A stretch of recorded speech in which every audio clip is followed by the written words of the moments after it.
Welcome dear student, welcome to this video. As you know हम लोग जो है वो ऑर्गेनिज्म एंड पॉपुलेशन के बारे में बात कर रहे हैं। अब जो है वो हमने अभी हमारे लास्ट वीडियो में हमने बात की थी कि बहुत सारे अबायोटिक फैक्टर्स ऐसे हैं जो भी प्लांट है या एनिमल्स जो है इनके बिहेवियर को लेकर बोलो या इनके सर्वाइवल को लेकर बोलो, ये बहुत ज़्यादा इंपॉर्टेंट रोल प्ले करते हैं। मतलब अगर ये जो भी अबायोटिक फैक्टर है इनमें अगर चेंजेस आते हैं तो वो कहीं ना कहीं जो भी लिविंग ऑर्गेनिज्म है उसके लाइफ को अफेक्ट करते हैं। ठीक है, तो आज जो है वो हमको देखना है एडेप्टेशन। क्योंकि अगर हम डार्विन की थ्योरी की बात करें तो डार्विन ने ये कहा है कि सर्वाइवल ऑफ द फिटेस्ट। ठीक है, इस नेचर में वही ऑर्गेनिज्म जो है वो ज़्यादा लंबे समय तक जो है वो जिंदा रह सकता है जो अपने अंदर ज़रूरी बदलाव करे, अपने आप को नेचर के हिसाब से फिट जो है वो रखे। तो यहाँ पर अडेप्टेशन जो है वो एक बहुत ही इम्पॉर्टेंट रोल है, क्योंकि बदलते हुए वातावरण के साथ में, बदलते हुए एनवायरमेंटल कंडीशन के साथ में अगर ऑर्गेनिज्म अपने अंदर सही बदलाव नहीं करता है तो वो ऑर्गेनिज्म जो है वो कहीं ना कहीं लैग बिहाइंड पीछे रह जाता है और उसकी वजह से उसके अंदर वेरिएशन नहीं आते। वेरिएशन नहीं आते दैट मीन्स वेरिएशन नहीं है, मतलब इवोल्यूशन जो है वो नहीं हो रहा है या इवोल्यूशन की प्रोसेस में जो है वो कहीं ना कहीं रुकावट आ गई है, जिसकी वजह से जो ऑर्गेनिज्म है वो प्रॉपर वे में जो है वो फ्लरिश नहीं हो पाता। और एक समय ऐसा आता है कि एनवायरमेंटल कंडीशन लगातार बदलती जाती है बट ऑर्गेनिज्म नहीं बदल रहा है, जिसकी वजह से कहीं ना कहीं वो ऑर्गेनिज्म जो है उसका नंबर कम होने लगता है, उसका जो सर्वाइवल वैल्यू है वो अफेक्ट होने लगती है। ठीक है, तो आज हमको देखना है अडेप्टेशन। ठीक है, अडेप्टेशन क्या है? तो to cope up with extreme variation, बदलते हुए जो सारी चीज़ें जो हैं हमारे आसपास की सराउंडिंग जो है वो जो चेंज हो रहा है उससे कोप अप करने के लिए, मतलब उससे अपने आप को मैच करने के लिए, उससे उभरने के लिए जो है वो ऑर्गेनिज्म जो है वो अपने अंदर फिजियोलॉजिकल एडजस्टमेंट करता है। फिजियोलॉजिकल एडजस्टमेंट मतलब बॉडीली एडजस्टमेंट करता है या फिर बिहेवियरली, मतलब अपना बिहेवियर कुछ ऐसा चेंज कर देता है कि ताकि वो उस पर्टिकुलर जो एनवायरनमेंट है उसमें अपने आप को सर्वाइव कर सके, अपने आप को एडजस्ट कर सके। ठीक है, तो फिजियोलॉजिकल एडजस्टमेंट में बॉडीली एडजस्टमेंट आएगा और बिहेवियरल एडजस्टमेंट का एक एग्जांपल है कि माइग्रेशन। भैया हाँ, ये एनवायरनमेंट हमको सूट नहीं हो रहा तो हम कुछ समय के लिए दूसरी जगह चले जाते हैं। वो एनवायरनमेंट जब वहाँ पे सूट नहीं होगा तो they will move towards other area. तो इस तरह से जो है वो अपने बिहेवियर को बना लेते हैं कि ताकि एक पर्टिकुलर सीजन में वो कहाँ कहाँ रहेंगे। ठीक है, then These are their adaptation। तो ये जो भी चेंजेस करते हैं अपने अंदर बदलते हुए एनवायरमेंटल कंडीशन के साथ में अपने आप को एडजस्ट करने के लिए, those are considered as adaptations. ठीक है, इसीलिए हम बोल सकते हैं कि एडेप्टेशन इज एन एट्रीब्यूट, मतलब ये डेफिनेशन अगर हम बोले कि adaptation is an attribute of the organism, जो कि मॉर्फोलॉजिकली हो सकता है, फिजियोलॉजिकली हो सकता है एंड बिहेवियरल हो सकता है, that enables the organism to survive and reproduce in its habitat। मतलब अगर हम एडेप्टेशन की जो है वो डेफिनेशन बोले तो ये एक प्रकार का उनका जो है वो अपने अंदर होने वाला जो बदलाव है, चेंज है ऑर्गेनिज्म जो करते हैं, चाहे फिर वो मॉर्फोलॉजिकली हो, फिजियोलॉजिकली मतलब अपनी फिजिक चेंज करें या अपना पूरा बॉडी स्ट्रक्चर ही चेंज कर ले, मॉर्फोलॉजी चेंज कर ले या फिर अपना बिहेवियर चेंज करें, सो दैट कि वो बदलते हुए एनवायरनमेंट में अपने आप को सर्वाइव कर सके और प्लस वहाँ पे जो है वो रिप्रोडक्शन, क्योंकि अगर किसी भी ऑर्गेनिज्म को ज़्यादा लंबे समय तक इस अर्थ पर अपना एग्जिस्टेंस बनाए रखना है तो उनके रिप्रोडक्शन की प्रोसेस में रुकावट नहीं आनी चाहिए, क्योंकि नंबर ऑफ ऑर्गेनिजम्स जब तक के बढ़ेंगे नहीं तब तक के उनका सर्वाइवल वैल्यू बढ़ता नहीं है। तो ये सारी चीज़ें करने के लिए जो है वो ऑर्गेनिज्म अपने अंदर ज़रूरी बदलाव करते हैं और उन बदलाव को एडजस्टमेंट या फिर एडेप्टेशन कहा जाता है। ठीक है, then many desert plants have a thick cuticle. अच्छा, यहाँ पे प्लांट का एग्जाम्पल दिया है कि बहुत सारे ऐसे प्लांट्स होते हैं जिनका जो लीफ होता है, पत्ती होती है, उसके ऊपर जो है वो एक बहुत ही थिक कोट होता है, एक वैक्सी क्यूटिकल होता है, एक कवर होता है। ठीक है, इसके अलावा उन लीव्स के जो स्टोमेटा हैं वो बहुत ही अंदर होते हैं, स्टोमेटा प्रेजेंट रहते हैं but they are deeply situated, जिसे संकन स्टोमेटा कहते हैं। जो स्टोमेटा बहुत अंदर की तरफ होते हैं उन्हें संकन स्टोमेटा कहते हैं। और ये ऐसा सब क्यों करता है ये प्लांट अपने लीफ में, ये मतलब ये एडजस्टमेंट क्यों किया हुआ है कि क्यूटिकल है, जो भी स्टोमेटा है वो अंदर की तरफ है, to avoid the loss of water. जो भी पानी है जिसका लॉस होता है in the form of water vapour, जिसे हम ट्रांसपिरेशन कहते हैं, तो ट्रांसपिरेशन के रेट को कम करने के लिए जो है वो प्लांट अपने अंदर ऐसे एडजस्टमेंट करता है। मतलब जो प्लांट अगर बहुत कम वाटर वाले एरिया में रह रहा है, जहाँ पे वाटर स्कैर्स एरिया है, तो ऐसे एरिया में, मतलब इसे जीरोफिटिक कंडीशन कहते हैं, जीरोफिटिक कंडीशन में अगर कोई प्लांट जो है वो रह रहा है तो वो अपने अंदर इस तरह के एडजस्टमेंट करता है कि प्लांट में को जो है वो वाटर लॉस ना हो, क्योंकि एज वी नो कि फोटोसिंथेसिस की प्रोसेस के लिए वाटर बहुत ही इंपॉर्टेंट फैक्टर है, ठीक है। तो इसीलिए जो है वो प्लांट अपने अंदर ये पर्टिकुलर टाइप ऑफ अडेप्टेशन करता है, ठीक है।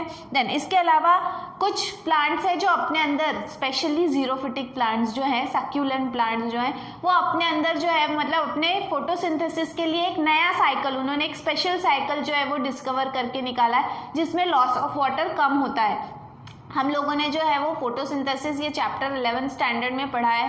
फोटोसिंथेसिस में आपको कैम पाथवे, जिसे हम CAMP कहते हैं, कैम पाथवे का जो है वो फुल फॉर्म है क्रैसुलियन एसिड मेटाबॉलिज्म पाथवे, ठीक है। क्रैसुलियन एसिड मेटाबॉलिज्म पाथवे जो है ये स्पेशली क्रासुलिएसी फैमिली को बिलोंग करने वाले प्लांट्स में पाया जाता है। ये जो भी प्लांट्स हैं इनमें खास बात ये है कि ये बाकी प्लांट्स की तरह दिन में स्टोमेटास खुले नहीं रखते, they close their stomatas during day time, अपने स्टोमेटास जो है वो दिन के समय में बंद रखते हैं और फिर उन्हें रात के समय में ओपन रखते हैं। नॉर्मली अगर किसी प्लांट का स्टोमेटा का अगर हम जो पैटर्न देखें ओपनिंग और क्लोजिंग का, तो दिन में they are open at day time and at night time they are closed, but in case of CAM या फिर क्रासुलिएसी फैमिली को बिलोंग करने वाले जो प्लांट्स हैं इनमें उल्टा होता है, वो दिन में अपने स्टोमेटास बंद रखते हैं और रात में खुले रखते हैं। ऐसा क्यों? क्योंकि they are growing in extreme condition, जहाँ पे पानी की ऑलरेडी बहुत कमी है, और अगर वो दिन में अपने स्टोमेटास खुले रखेंगे तो सारा का सारा जो पानी है वो इवेपोरेट हो जाएगा और फोटोसिंथेसिस का रेट अपने आप घसर जाएगा, ठीक है, जिसकी वजह से फिर प्लांट के ग्रोथ के ऊपर अफेक्ट होगा। इसीलिए जो प्लांट्स हैं स्पेशली क्रासुलिएसी फैमिली वाले जो प्लांट्स हैं वो फोटोसिंथेसिस करने के लिए कैम पाथवे का इस्तेमाल करते हैं, ठीक है। अगेन ये एक प्रकार का एडेप्टेशन ही है to avoid the loss of water, ठीक है। देन इसके बाद में सम डेजर्ट प्लांट्स लाइक ओपोइशिया, अब ओपोइशिया मतलब कैक्टस, ठीक है। कैक्टस में हमने जो है वो ये ऑलरेडी पढ़ चुके हैं हम ये सारी चीज़ें। ओपोइशिया मतलब कैक्टस में देखो हमें जो है वो क्या एडेप्टेशन दिखता है। जो भी कैक्टस प्लांट है इसकी खास बात ये है कि ये जो भी प्लांट है इसमें आपको जो कांटे नजर आते हैं, ठीक है, ये जो भी प्लांट है इसमें जो आपको कांटे नजर आते हैं, ये जो भी स्पाइन्स है, ये स्पाइन्स क्या है? These spines are nothing but these are the leaves, ठीक है। ये आपको जो भी कांटे इसमें नजर आते हैं ये लीव्स है, ठीक है, ये लीव्स है। अब लीव्स जो है वो कांटे क्यों बन गए? क्योंकि जैसे हमें पता है कि ओपोइशिया जो है वो स्पेशली कहाँ पे ग्रो होता है, ये डेजर्ट प्लांट है, डेजर्ट में ग्रो होता है, और अगर ये अपने लीफ का साइज बड़ा रखेगा, ठीक है, तो नंबर ऑफ स्ट्रोमेटास भी ज़्यादा होंगे, क्योंकि जितना साइज बड़ा रहेगा लीफ का उतने उसमें स्टोमेटा के नंबर ज़्यादा रहेंगे।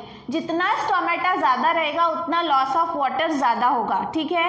To avoid the loss of water वो अपने लीफ के साइज को छोटा छोटा छोटा और इतना छोटा कर लेते हैं बिल्कुल सुई के नोक जितना, मतलब वो सारे लीव्स को किस में कन्वर्ट कर दिया है उन्होंने, किस में अडेप्ट कर दिया है, मॉडिफाई कर दिया है इनटू स्पाइन। ये एक प्रकार का मॉडिफिकेशन है। तो लीफ अगर छोटी हो गई तो स्टोमेटा जो है वो नहीं के बराबर रहेंगे और लॉस ऑफ वाटर भी नहीं के बराबर होगा। बट अब फोटोसिंथेसिस कौन करेगा ये सवाल उठता है। तो जो स्टेम है वो फ्लैट हो गई है, चपटी हो गई है बिल्कुल लीफ के शेप का। तो आपको ये जो भी यहाँ पे ये जो भी फ्लैट स्ट्रक्चर दिखता है हरे कलर का, ग्रीन कलर का, ये क्या है? दिस इज मॉडिफाइड स्टेम, ठीक है। ये स्टेम जो है ये फिर क्या करती है? फोटोसिंथेसिस करती है। स्टेम इज लीफ लाइक, ठीक है, लीफ लाइक यहाँ पे क्या हो जाती है, स्टेम हो जाती है, और लीव्स क्या है, दे बिकम स्पाइन, ठीक है, to avoid the loss of water, और we can say to check the process of transpiration, मतलब वाटर लॉस कम से कम हो, इसलिए ओपोइंशिया ने अपने अंदर ये अडेप्टेशन किया है, ये मॉडिफिकेशन किया है कि लीफ का साइज छोटा कर दो, और फोटोसिंथेसिस करने के लिए क्लोरोफिल ही चाहिए, तो वो जो है वो स्टेम में ज़्यादा मात्रा में हो गया और स्टेम को फ्लैट कर दिया बिल्कुल लीफ की तरह। तो इस तरह से जो है वो ये प्लांट अपना एडजस्टमेंट कर रहे हैं ताकि जो वो डेजर्ट एरिया में, डेजर्ट कंडीशन में जो है वो अपने आप को ग्रो कर सके, ठीक है। तो इस तरह से ओपोइंशिया जो है, ओपोइंशिया मतलब कैक्टस, ओपोइंशिया डेलेनी ये उसका बॉटनिकल नेम है, और साधा नाम अगर नॉर्मल नेम अगर हम बोले तो उसे कैक्टस कहा जाता है, ठीक है। तो फोटोसिंथेसिस के लिए फिर यहाँ पे वही कहा है कि लीव्स जो है वो रिड्यूस हो गए हैं टू स्पाइन, ठीक है, and photosynthetic function is taken by flatten stem, ठीक है। देन इसके बाद में एनिमल्स का एग्जाम्पल यहाँ पे दिया हुआ है। सबसे पहले मैमल्स के बारे में बात किया है कि मैमल्स जो कोल्डर क्लाइमेट में, मतलब ठंडे रीजन में होते हैं, ठीक है, उनका जो स्नाउट है, मतलब जो उनका जो नाक वाला एरिया है जो ऐसा बाहर निकला हुआ होता है एनिमल्स का, वो थोड़ा सा शॉर्ट होता है, छोटा होता है, ज़्यादा लंबा नहीं होता, स्नाउट कहते हैं उसे, ठीक है। ईयर्स, कान भी छोटे होते हैं, टेल भी छोटी होती है, एंड लिम्स, हाथ भी छोटे होते हैं। क्यों? ये सभी जो है वो छोटे इसलिए होते हैं क्योंकि जितना बॉडी छोटा रहेगा उतना लॉस ऑफ हीट जो है वो कम होगा। बॉडी का जो हीट लॉस का जो प्रपोर्शन है वो कम करने के लिए इन्होंने अपने कुछ बॉडी पार्ट्स जो है वो छोटे कर लिए हैं, ठीक है। तो इसे जो है वो एलियंस रूल कहते हैं। ये जो भी है कि एलियंस रूल की जो भी ठंडे रीजन में आपको, कोल्डर रीजन में जो एनिमल्स मिलेंगे उनमें आपको ये मॉडिफिकेशन या एडेप्टेशन देखने मिलेगा, ठीक है। देन इसके बाद में पोलर सीज, मतलब जहाँ पे बर्फ पड़ती है, ऐसी जो जहाँ वहाँ पे जो समुद्र होता है, ठीक है, वहाँ पर रहने वाले जो एक्वेटिक एनिमल हैं, स्पेशली यहाँ पे एग्जाम्पल दिया हुआ है सील का, ठीक है। सील जो है ये एक बहुत ही बड़ा एक्वेटिक ऑर्गेनिज्म है, ठीक है। आप लोगों ने जो है वो नेशनल ज्योग्राफिक पे वगैरह शायद देखा होगा seal. I am trying to draw so that आपको जो है वो थोड़ा सा समझ में आ सके कि सील क्या है, ठीक है। इस तरह के इसके जो हैं वो दांत होते हैं, लंबे लंबे, ठीक है, इस तरह के दांत होते हैं, और ये जो है वो इस तरह की होती है सील, बहुत ही मोटी सी होती है, बड़ी सी होती है, ठीक है। तो ये सील जो है ये जनरली ठंडे पानी में या पोलर रीजन में पाया जाने वाला एक्वेटिक ऑर्गेनिज्म है, ठीक है। तो इसका जो स्किन है, स्किन के अंडर में, स्किन के नीचे में एक बहुत ही मोटी लेयर होती है फैट की, ठीक है। फैट की एक मोटी लेयर वहाँ पे क्यों होती है? It act as insulator. Insulator का मतलब ये होता है कि which cannot conduct the heat and electricity. Insulator क्या है? इंसुलेटर एक ऐसा चीज है जो हीट और इलेक्ट्रिसिटी को पास नहीं करता है। It cannot conduct heat and electricity. तो ये जो भी फैट सब्सटेंस है जो इसके स्किन के अंदर में एक मोटी सी लेयर बना के वहाँ पे प्रेजेंट होता है, तो वो क्यों होता है? ताकि जो भी सील है उसके बॉडी की हीट जो है वो लॉस ना हो, ठीक है। बॉडी की हीट बॉडी के अंदर में ही रहे, बाहर लॉस ना हो, ताकि उसके शरीर के अंदर गर्माहट बनी रहे, क्योंकि वो बर्फ के पानी में रहती है, ठीक है। सो ये एक अडेप्टेशन है। देन इसके बाद में some organism shows behavioural responses. ये तो हो गए स्ट्रक्चरल, उन्होंने बॉडी ही ऐसी बनाई है। लेकिन कुछ जो ऑर्गेनिजम्स हैं वो अपने बिहेवियर में भी इस प्रकार के जो हैं वो चेंजेस लाते हैं कि जिसकी वजह से वो इस तरह के एनवायरनमेंट से जो है वो अपने आप को बचा सकते हैं। जैसे कि डेजर्ट लिजार्ड जो है, डेजर्ट लिजार्ड मतलब रेगिस्तान में रहने वाली जो छिपकली होती है, वो क्या करती है? वो अपने बॉडी टेम्परेचर को जो है वो आसानी से कॉन्स्टेंटली मेंटेन करने के लिए उसने अपना बिहेवियर ही ऐसा बनाया है। कैसा बनाया है कि जब उसके शरीर में जो है वो गर्माहट कम होने लगती है तो वो तेज धूप में बहुत देर तक के अपने आप को जो है वो हीट एब्जॉर्ब करने के लिए वहां पर रहती है, ठीक है। मतलब सन बाथ, जैसे हम बोलते हैं ना, सन बाथ ले लेती है। तो इस तरह से वो लिजार्ड जो है वो बहुत लंबे समय तक जो है वो सन रेज में रहती है so that it can absorb the maximum amount of heat, ठीक है। और जैसे जैसे फिर जो है वो बॉडी टेम्परेचर या हीट जो है वो बाहर की हीट जैसा लगता है कि बढ़ने लग रही है और बॉडी की हीट भी बढ़ने लग रही है, तो वो वापस से छांव में चली जाती है ताकि उसका बॉडी टेम्परेचर जो है वो जितना हीट एब्जॉर्ब किया है उतने पे ही मेंटेन रहे, ठीक है। तो ये उसका बिहेवियर ही हो गया है कि अगर बॉडी टेम्परेचर कम हुआ तो वो धूप में चली जाएगी और बॉडी मतलब अगर धूप तेज हो गई तो वो वापस से छांव में आ जाएगी। मतलब ये उसने उसका बिहेवियरल एडेप्टेशन किया हुआ है, ठीक है। देन इसके बाद में नेक्स्ट, सम स्पीशीज बोरो इनटू, कुछ ऐसे भी स्पीशीज होते हैं जो बोरो मतलब क्या, जो भी सैंड होता है रेगिस्तान में जो रेत होती है उसके अंदर जो है वो बिल बना के या उसको खोद कर उसके अंदर जो है वो अपने आप को छुपा लेते हैं एंड एस्केप फ्रॉम हीट, मतलब जो तेज धूप होती है उससे बचने के लिए वो सैंड के अंदर में जो है वो छुप जाते हैं ताकि उनके बॉडी को जो है वो ज़्यादा हीट ना मिले या उनकी बॉडी जो है वो गर्म ना हो। तो इस तरह से बहुत सारे ऑर्गेनिजम्स हैं जो अपने अंदर अडेप्टेशन करते हैं और अडेप्टेशन जो है वो बहुत ज़्यादा ज़रूरी है for the survival of the organism, whether it may be plant और एनिमल, कोई भी हो, जो भी लिविंग ऑर्गेनिज्म है उसे अपने सराउंडिंग के अकॉर्डिंग या जिस एनवायरनमेंट में वो रहते हैं उसके अकॉर्डिंग अपने अंदर कुछ ना कुछ जो है वो बदलाव करना ज़रूरी है, चाहे वो मॉर्फोलॉजिकल एडेप्टेशन हो, फिजियोलॉजिकल एडेप्टेशन हो या बिहेवियरल एडेप्टेशन हो। That is must, why, because it increases the survival value. जो भी ऑर्गेनिज्म एडेप्टेशन नहीं करता उनका जो नंबर्स हैं वो ड्रास्टिकली कम होने लगता है और एक समय ऐसा आता है कि such type of organisms may gate extent from the land या फिर फ्रॉम द अर्थ, ठीक है। सो इन दिस वे आज हमने देखा कि ऑर्गेनिजम्स जो हैं वो अपने आप को सर्वाइव करने के लिए, नेचर में सर्वाइव करने के लिए, नेचर में जो भी एनवायरमेंटल चेंजेस होते हैं, जो भी वेरिएशंस आते हैं उसके अकॉर्डिंग वो अपने अंदर बहुत सारे बदलाव करते हैं and those changes are called as adaptation, ठीक है। इसके बाद में जो हमारा नेक्स्ट वीडियो रहेगा उसमें हमें पॉपुलेशन के बारे में पढ़ना है। सो आज के लिए इतना ही, थैंक यू वेरी मच।